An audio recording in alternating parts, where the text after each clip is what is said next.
ஆசிய ஜோதி கௌதம புத்தரின் உண்மை வரலாறு பகுதி 13. கௌதம சித்தார்த்தர் ஞானம் எய்துதல். தியானத்தின் போது உருவான தீய எண்ணங்களை விரட்டியடித்த கௌதம சித்தார்த்தர் ஞானம் பெறும் நோக்கத்துடன் தியானம் செய்திட தன்னை தயார் செய்து கொண்டார்.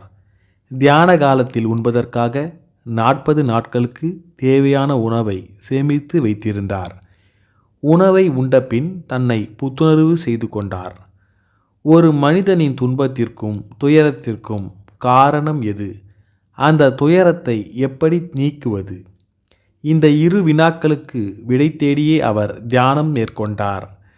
4 வார காலங்கள் தியானம் செய்த பிறகு சித்தார்த்தர் 4 நிலைகளை அடைந்தார்.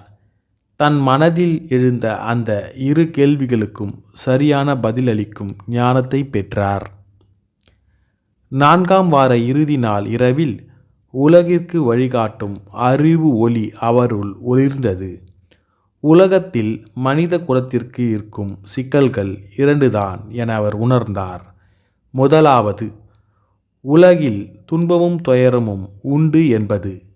இரண்டாவது, அந்த துன்பத்தையும் துயரத்தையும் எவ்வாறு களைந்து மனித குலத்தை மகிழ்ச்சிப்படுத்துவது என்பது.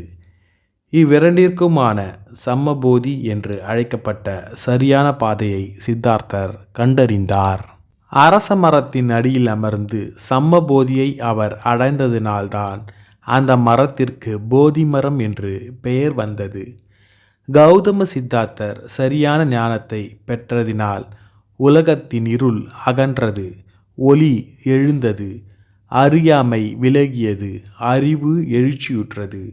கௌதம சித்தார்த்தர் உயர்வுறு கௌதம புத்தரானார். ஞானம் பெற்ற புத்தர் அடுத்து எங்கு செல்வது, என்ன செய்வது என்று சிந்தித்து கொண்டிருந்தார். அப்போது கயாவில் இருந்து உருவேலாவுக்கு பயணம் மேற்கொண்டு இருந்த சகோதரர்களாகிய திரப்சு மற்றும் பாலிகா ஆகிய 2 வணிகர்கள் புத்தர் தியானத்தில் அமர்ந்திருப்பதை கண்டனர். அவர் அருகே சென்ற அவர்கள் அவருக்கு பால் கஞ்சியும் தேன்மாவு உருண்டையும் வழங்கி பணிந்தனர். புத்தர் அவர்கள் வழங்கிய உணவினை ஏற்றுக்கொண்டார்.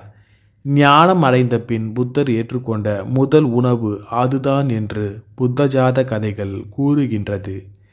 பிற்காலத்தில் புத்தர் புகழ்பெற்ற தாதகராக விளங்கிய போது புத்தரின் போதனைகளை ஏற்றுக்கொண்டு அவரது சீடர்களாக விளங்கிய திரப்சு மற்றும் பாலிகா இருவரும் தான் மத்திய ஆசிய நாடுகளில் பௌத்தத்தை பரப்பினர் என்று சீன தேசத்து பௌத்த துறவி யுவான் சுங்காங் கூறுகின்றார். இத்துடன் பகுதி 13 நிறைவடைந்தது. ஞானம் எய்திய கௌதம புத்தர் வழங்கிய முதல் பேருரையை குறித்து அடுத்த பகுதியில் காண்போம். அதுவரை உங்களிடம் விடைபெறுவது காஞ்சி ஆனந்தன். புத்தர் நாமம் வாழ்க, தம்மம் வாழ்க, சங்கம் வாழ்க.